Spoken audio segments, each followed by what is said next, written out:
Jėzaus Kristaus apreiškimas, kurį Dievas jam davė, kad jis atskleistų jo tarnams, kas turi greitai vykti. Per savo pasiųstą angelą jis padarė žinomą savajam tarnui Jonui.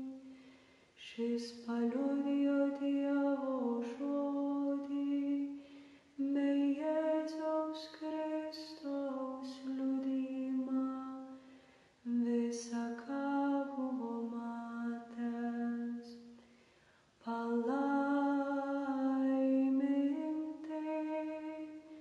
Pranašystės žodžių skaitytojas ir klausytojai,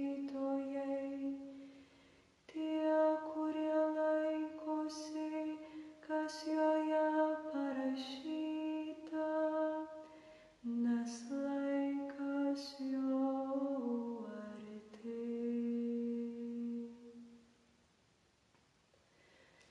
Jonas 7 Azijos bažnyčioms: malonė ir ramybė jums nuo to, kuris yra